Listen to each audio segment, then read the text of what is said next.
Orang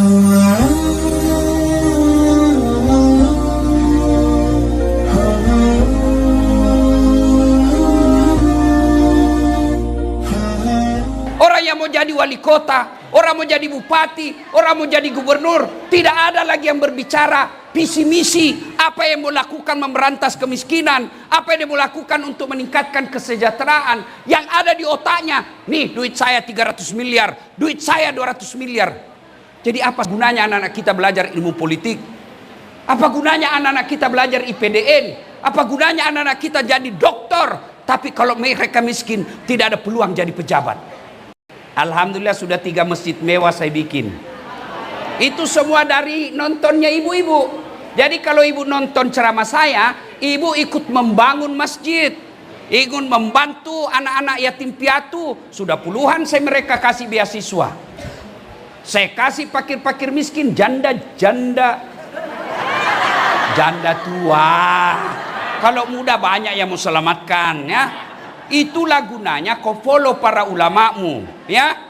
Mulai hari ini follow para pendakwah kalian. Wa qala idzan bismillahirrahmanirrahim. Ya ayyuhalladzina amanu taqullaha haqqa tuqatih wa la tamutunna illa wa antum muslimun. Wahai orang-orang yang beriman, bertakwalah kalian kepada Allah dengan sebenar-benarnya takwa, dan janganlah kalian mati kecuali dalam keadaan beragama Islam. Ayat ini Bu, kurang lebih 1400 tahun yang lalu. Bayangkan, kurang lebih 1400 tahun yang lalu, tiap Jumat kita dengar di mimbar Jumat. Sudah 1000 tahun lebih, tiap Jumat kita dengar di mimbar Jumat ayat ini. Kalau di Depok ini ada pengumuman dari wali kota, ada pengumuman dari gubernur, selalu dibacakan tiap Jumat, pasti pengumuman itu penting. Ayat ini tiap Jumat dibacakan, berarti ayat ini penting dan rasa-rasanya susah diterima akal. Wahai orang-orang yang beriman, jangan kamu mati. Berarti mati kau yang ngatur. Woi, jangan mati ya. Berarti mati mau-maumu. Padahal mati, mau atau tidak, tiba saatnya pasti mati. Orang kaya, mati. Orang miskin, mati. Raja-raja, mati. Rakyat biasa, mati. Gubernur, mati. Jangan terlalu kencang. Semua mati. Orang kaya, mati. Orang miskin, mati. Raja-raja, mati. Rakyat biasa, mati. Ustaz, mati. Sentimen betul. Kalau ustadznya mati, siapa yang ceramai kau?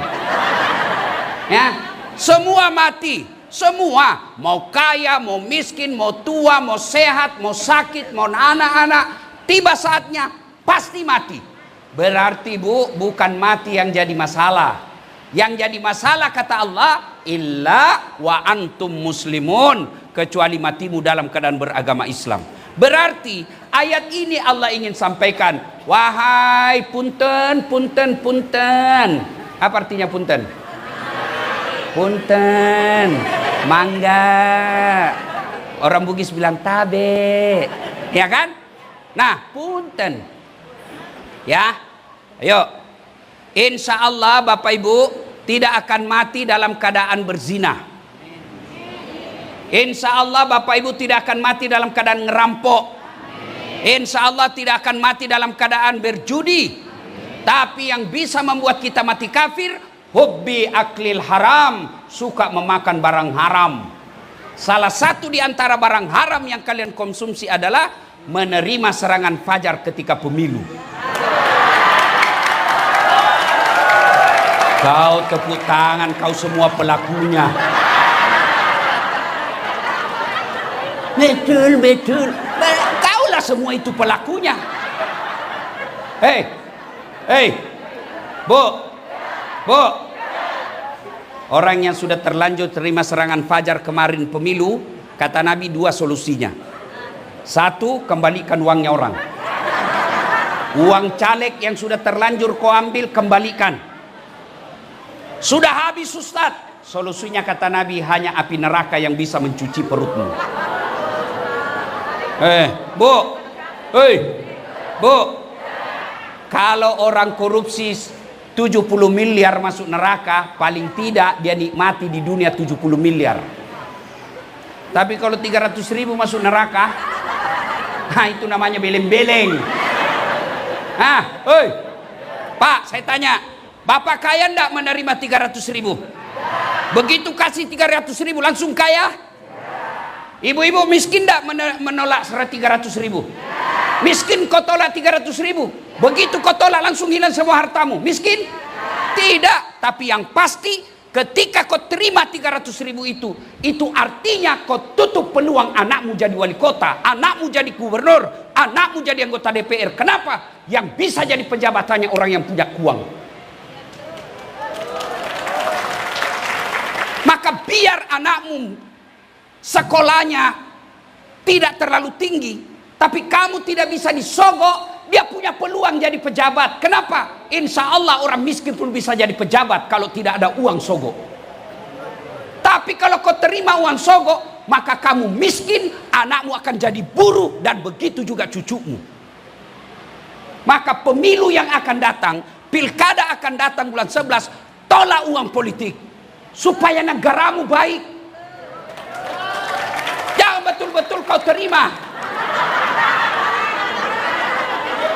Saya malu sekarang lihat orang yang mau jadi wali kota, orang mau jadi bupati, orang mau jadi gubernur, tidak ada lagi yang berbicara visi misi, apa yang mau lakukan memberantas kemiskinan, apa yang mau lakukan untuk meningkatkan kesejahteraan. Yang ada di otaknya, nih duit saya 300 miliar, duit saya 200 miliar. Jadi apa sekolah, apa gunanya anak-anak kita belajar ilmu politik? Apa gunanya anak-anak kita belajar IPDN? Apa gunanya anak-anak kita jadi dokter? Tapi kalau mereka miskin, tidak ada peluang jadi pejabat. Maka ibu-ibu, Pak, saya cinta kalian karena Allah. Cintai negaramu Republik Indonesia. Caranya konkret, jangan kau terima uang sogok. Bisa? Bisa? Kenapa cuma 30 yang bisa? Bisa? Bapak-bapak bisa? Ya Allah, dengarlah janji hambamu. Kalau ada yang ingkar janji di bulan 11 nanti, buat hidupnya menderita dunia akhirat. Kepada calon politisi, kepada para calon kepala daerah, jangan bodoh-bodohi rakyatmu dengan sogok mereka. Kepada para calon, silakan argumentasimu kemukakan, tapi jangan kau sogok rakyatmu. Mari cintai Republik Indonesia dengan memberikan yang terbaik sesuai kemampuan. Dan salah satu di antaranya, hindari maksiat dalam dunia politik, yaitu sogok menyogok. Wa qala idzan, bismillahirrahmanirrahim, innallaha wa malaikatahu yusalluna 'alan nabi ya ayyuhalladzina amanu sallu alaihi wa sallimu taslima. Sesungguhnya Allah dan para malaikatnya berselawat kepada Rasulullah Muhammad sallallahu alaihi wasallam. Maka wahai orang-orang yang beriman, bersalawatlah kalian kepada Rasulullah dengan sebaik-baik salawat. Sadaqallahul azim, maha benar Allah dengan segala firman-Nya. Bapak Ibu saudara-saudara sekalian, teristimewa para kiai, para alim ulama yang hadir di tempat ini, terkhusus yang mengundang saya Bapak Gubernur Sulawesi Barat yang sebelumnya adalah gubernur di Sulawesi Selatan, yang insya Allah dimuliakan dan dirahmati Allah Subhanahu wa taala. Ibu-ibu, waktu terbatas, masih ada penceramah.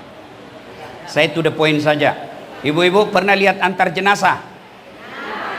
Pernah bapak-bapak lihat orang antar jenazah? Bukan pernah, sering. Kata Nabi, 3 yang mengantarnya, jenazah itu 3 yang antar, 2 yang kembali, tinggal 1 yang masuk temani. Apa gerangan? Yang pertama, anak, handai tolan, istri, karib kerabat, teman, anak buah, semua ikut mengantar. Tapi begitu masuk kubur, ada yang mau temani di dalam?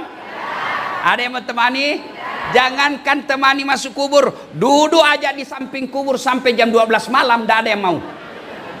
Iya toh? Ya. Ini ada Pak Gubernur di sini. Itu anak buah, iya begini-gini, saya siapa. Begitu masuk kubur, tidak ada yang mau temani, Pak, tidak ada. Bahkan bapak banyak berdoa, mudah-mudahan cepat pindah, saya yang ganti. Iya toh? Ibu-ibu, Begitu ibu meninggal, ada suami mau masuk di kubur. Cerita. Maka mereka akan kembali. Tidak ada yang mau masuk. Yang kedua, apa? Harta. Keluar semua kendaraan, mobil, motor, sepeda, karpet, seluruhnya keluar. Begitu masuk kubur, ada yang masuk? Ada yang masuk? Ada ibu. Apa? Kain kafan. Kain paling murah. Bukan sutra. Tidak ada kain kafan. Parfummu ibu. Ini ibu-ibu ini yang glowing-glowing.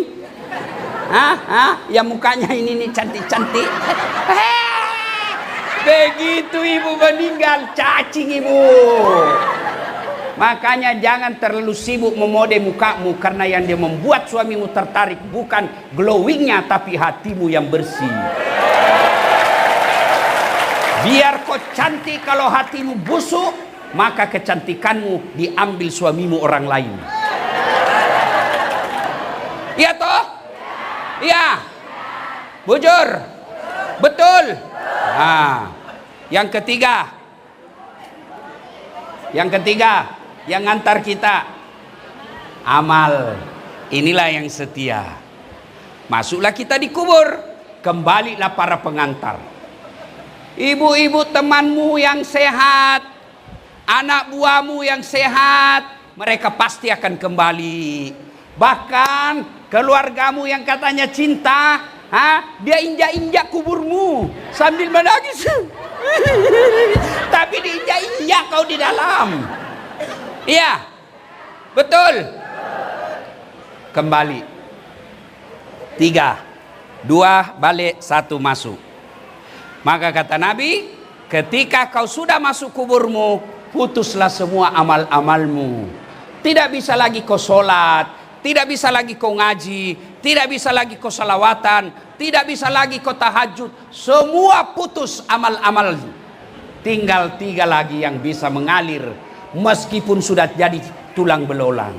Apa gerangan? Yang pertama kata Nabi, anak yang soleh dan solehah. Bukan anak yang anggota DPR, bukan anak jenderal, tapi anak yang soleh dan soleha. Saya tanya bapak-bapak, anakmu bisa ndak jadi anggota DPR tidak pernah caleg? Jawab ini pak, bisa apa ndak? Ndak pernah nyalek, tiba-tiba anggota DPR, bisa ndak? Bisa, bawa kursi sendiri, duduk di depan. Ibu-ibu, bisa ndak anak sampean jadi tentara polisi tidak pernah ikut akmil dan akpol? Ndak mungkin. Iya toh? Iya. Bisa ndak? Tidak mungkin. Bisa ndak anak bapak-bapak jadi dokter tidak pernah kuliah fakultas kedokteran? Tidak mungkin. Tapi bapak ibu tolong jawab. Bisa ndak anaknya ibu soleh dan soleha tapi tidak dokter? Bisa ndak anak bapak ibu soleh dan soleha meskipun tidak anggota DPR? Bisa ndak anak ibu soleh dan soleha meskipun tidak ada sekolah? Bisa. Berarti pesannya, anakmu sesungguhnya lebih gampang jadi soleh dan soleha daripada jadi dokter. Cuma sayang, kita lebih bangga anak kita kalau dia dokter, anggota DPR, tapi kita tidak malu kalau dia disut mukanya korupsi. Bapak-bapak, ibu-ibu, bu, tolong jawab saya dengan jujur. Kalau ibu meninggal, siapa yang doakan ibu? Suami. Kawin lagi bu. Di Makassar ada yang bilang sama saya, Pak, itu jelek betul sifatnya tetangga saya. Kenapa lagi bu? Masa itu baru 3 bulan istrinya meninggal, dia kawin lagi, belum lagi kering kuburnya dia kawin lagi. Saya bilang itu tetanggaku masih hidup istrinya dia kawin lagi.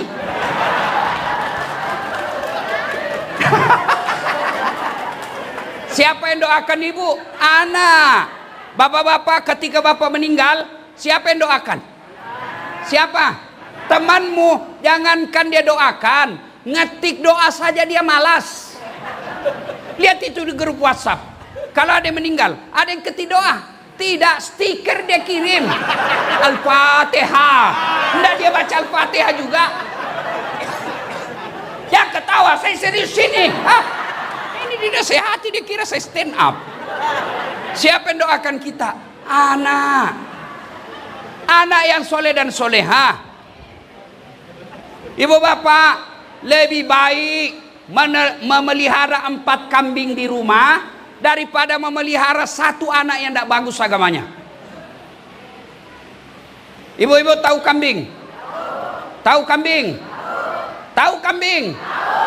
Tahu kambing? Itu kambing, ibu. Kakak saya di kampung itu jual beli kambing. Dia pelihara kambing, jual. Kalau ada kambingnya nakal, dia panggil penjaganya. Gak nakal itu, dia ganggu temannya.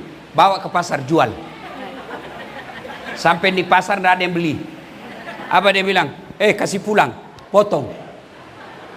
Dinikmati 1 RT. Dagingnya jadi sate. Perutnya jadi coto. Pipinya sop pipi. Ekornya sop buntut. Kakinya sop kikil. Apa? Tanduknya perhiasan. Kulitnya perhiasan. Bakar obat kuat.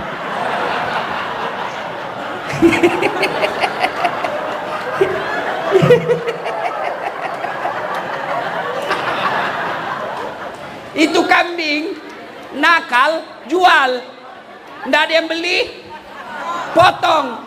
Tapi kalau anakmu nggak sholat, tukang tipu, pezina, nggak pakai jilbab, pejudi, kau mau apain?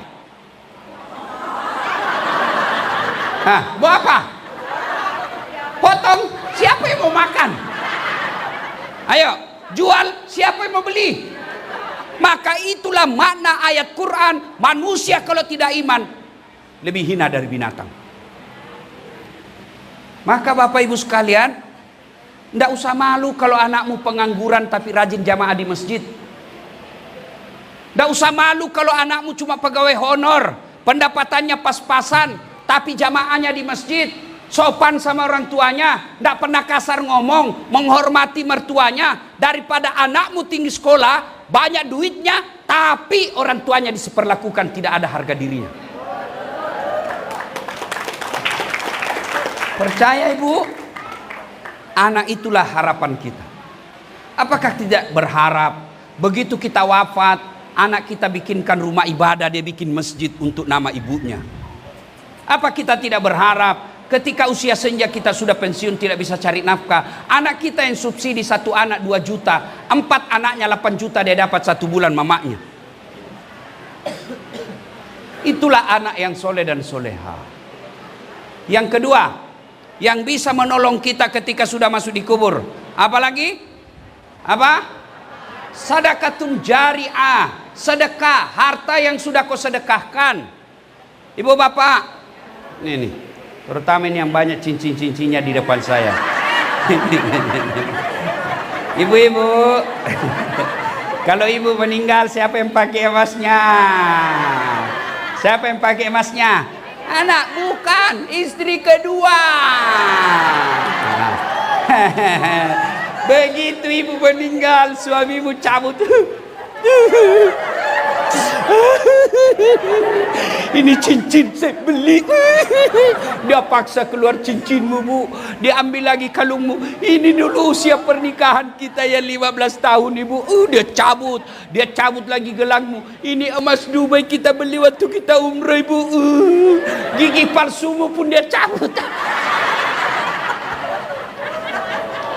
Iya toh? Iya. 3 bulan kemudian ketemu janda. Teman SMA-nya dulu.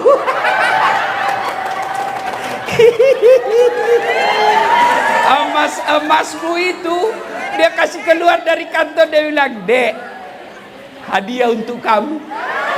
Ini bekas istri saya sudah mati."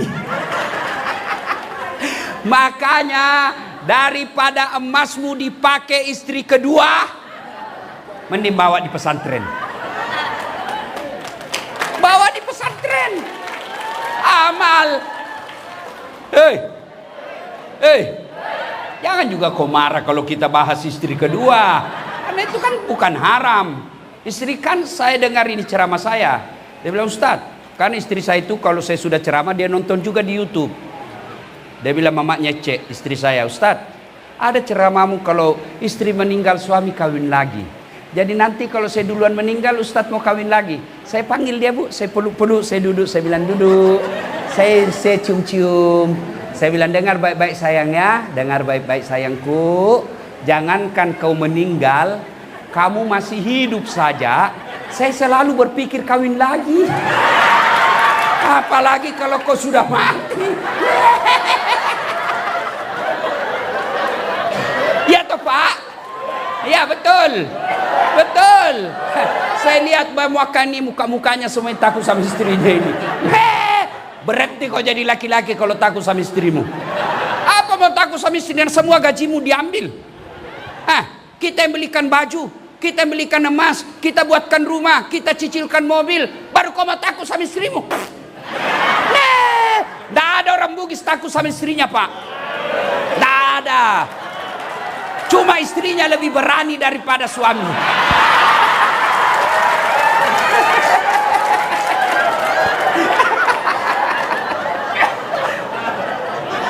Ya, Pak, Pak, ini yang banyak mobilnya. Bapak kalau meninggal siapa pakai itu mobilmu? Anak mantu, Pak. Ya anak mantumu kalau baik, kalau dia pakai selingkuh, maka sedekahlah. Sedekah. Kenapa Bapak Ibu, tuan-tuan, puan-puan miskin? Karena kamu malas sedekah. Saya miskin. Ya karena kamu malas sedekah. Kalau kau yakin Al-Quran, itu Al-Quran memberikan ilustrasi, gambaran, perumpamaan. Kalau kau belanjakan hartamu di jalan agama Allah, ibaratnya kata Quran, kau menanam satu biji itu tumbuh 7 bulir. 7 bulir itu 7 batang. Yang setiap batangnya kata Quran menghasilkan 100 buah. Itu kata Quran, bukan kata caleg. Iya toh? Quran katakan satu Allah ganti 700 kali lipat. Sedekah itu tidak mesti semuanya banyak, sesuai kemampuan. Kalau Pak Gubernur sedekahnya 200 sak semen, ya wajar gubernur. Kalau ibu 1 sak semen 2 orang, boleh kata Allah, boleh. Kenapa ibu miskin? Ustadz, malu saya Ustadz. Masa cuma 3 nasi bungkus? Itu bisikan setan. Kalau istri gubernur nyumbang Jumat berkah 100 nasi bungkus, ya wajar. Dia pejabat, bisa jadi juga bukan uangnya kepala dinas dipakai.